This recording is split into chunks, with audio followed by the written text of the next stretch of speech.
Alright, hold on, wait. I know that you're already clicking away right now because A, I'm cringe, and B, Sonic is cringe, but I'm here to tell you that that's not the case, and also, how dare you? Look at him. He's just a little guy. You're a monster.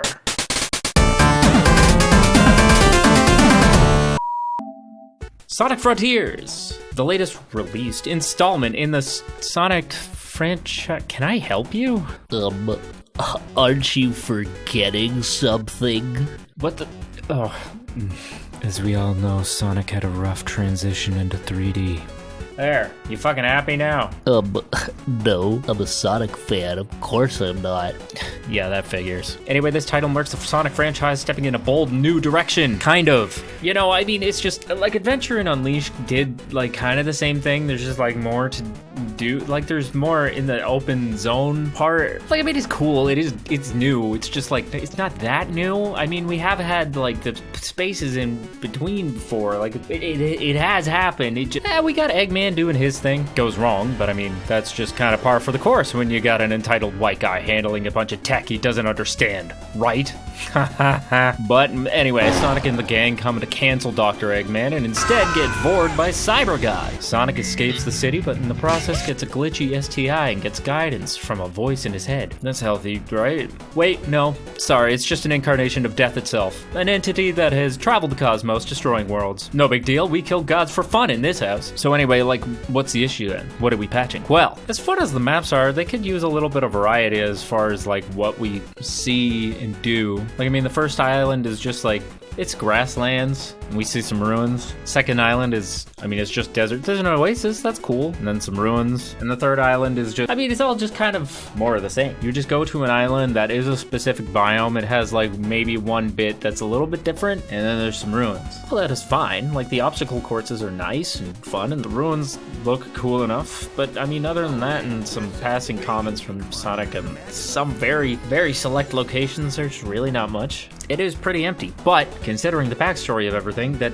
kind of makes sense. It is supposed to be empty. It has been a very, very long time since these islands got fucked up and abandoned. We're just kind of seeing what's left of that. So while I do wish there was a little bit more, it does make sense that there isn't a lot here. Also, I mean, if it was too cluttered and there was just shit everywhere, it'd be impossible to get around or really go very fast, which is counterintuitive. In the same vein, collectibles, you're really just getting a whole bunch of the same thing, and it applies to everything, including what they refer to as side stories, which are just isolated little cutscenes. The idea of having collectibles by itself is not a bad thing at all, but what do you mean I need them to activate little cutscenes? Just literally conversations. Not even like unlocking new areas like a classic collectathon.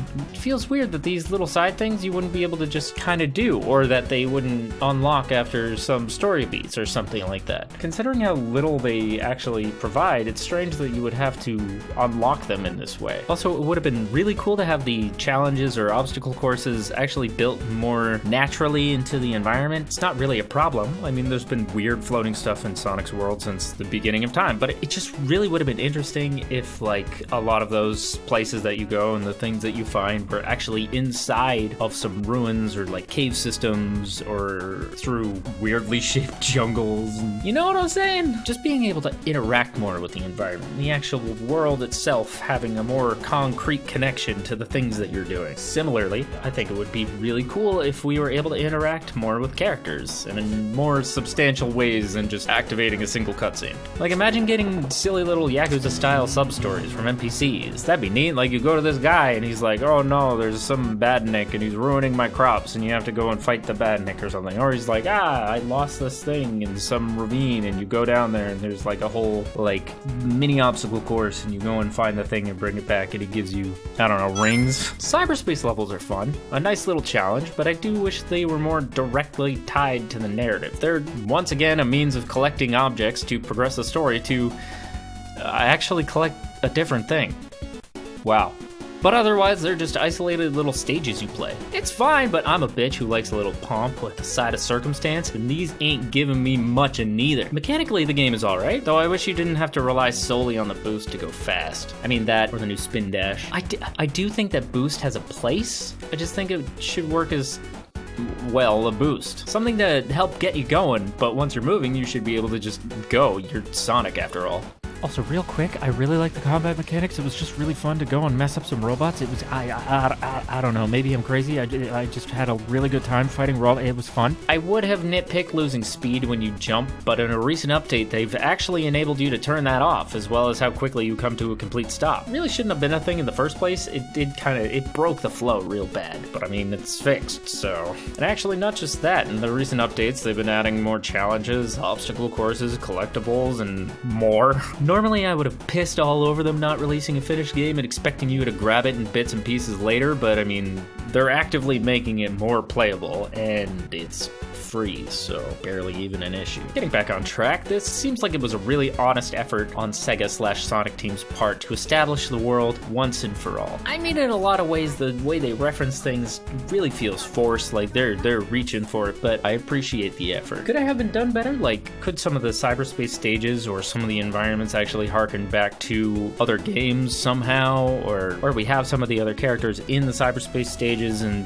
I don't know, something that connects it better. Like, we already know two things. We already know that the cyberspace stages look the way they do because they're pulling from characters' memories, and we already know that all the characters are like stuck halfway between the cyberspace and the real world. So why not have them appear in stages to really sell them being stuck halfway, even just as cameos popping up here and there, or like, I don't know, a big head floating in the distance or some shit. Also, you could have like the stages glitch out and swap aesthetics partway through, or have some kind of like a mini boss from an old game. That'd be neat. Cyberspace as a concept is important, but the stages and portals, I think, could sell it better. So, like, what if your buddies were demonstrably missing parts of their minds and you could find the memory tokens within some of the stages? Having fewer of them and making it a bigger deal to find. What if some stages serve dual purposes? Rather than just collecting things, what if two of them were linked and one spat you out of another? And if you went back into the second one, then you would go through the stage in reverse and come out the first. Or if interacting with the portal was actually operating some kind of ancient machinery in the real world. Basically just having them serve a greater mechanical and narrative purpose than just gathering keys. But as much as I appreciate what they're trying to do and making the world all one cohesive thing, it does raise some questions. Like, for one thing, how do the emeralds relate to the planet and the Gaias, now knowing that they're from outer space? Do Gaia and Dark Gaia only start existing after the planets arrive? Did they never awaken before that point? How important are the Chaos Emerald temples to Light Gaia? Has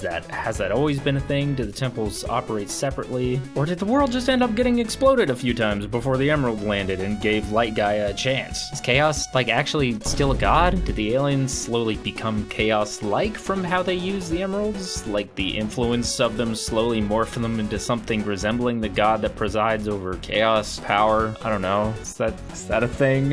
How did Knuckles, Amy, and Tails know how to, like, do that? And why couldn't we have had more time to let that moment breathe or build up to it? Have it feel more dire and like they actually figured something out and how to accomplish it. You know what I'm saying? Again, more pomp and circumstance. This one kind of messed me up when I first started the game. I don't know, maybe I just was spacing out, but like the Titans are mentioned pretty much just in passing at first, and then we just see one and know what it is and what it's doing. It would have been interesting to have more of a build up to that and making the connection between them and what's keeping the friends captive and how. Going back to one of the first things I said, it just would have been nice to have more ways to interact with the environment and more of it to explore in a way that felt like you were experiencing the remnants of a lost civilization. Like solving more puzzles that maybe did something in-world beyond updating the map, being able to find and explore some old structures, like maybe an old water filtration plant. You got pipes and rails and water, all as elements for stage-like structure built right in. Maybe you could find like old records that you could read or holograms, something to flesh out the world, even if it was just more cutscenes, I don't know. Just to make the open environment we're given feel a bit more substantial and connect us to the world. Long story short, beyond some tweaks here and there for the world, how the stages are set up, and some expanding on bits of lore and story beats, I honestly wouldn't change that much. I had a great time with this game. I've played through it a bunch of times, and each new update I play through it again. It's just a good fun game, even if it, could be better. Ultimately, I just think that this could act as a really solid foundation for games going forward, and hope it does just that. Expand it on and improve. Sonic games being open and free, I believe, is exactly what they needed, as it just makes sense thematically. Sonic the Hedgehog, his whole thing is freedom and running around, so if we get more Sonic games that allow you to do just that in a more fun and immersive way, then great. Love it. And don't ever make me think about classic and modern being separate characters again, or I will bite your fucking arm. Thanks for watching this video. Don't forget to like, comment, and subscribe. And I've been streaming on Twitch again. It's great. I'm a PNG tuber. cute as fuck. Why don't you come on over to twitch.tv/TopSpinTheFuzzy. That's the URL, right? I think so. Anyway, give it a look. Like, comment, subscribe.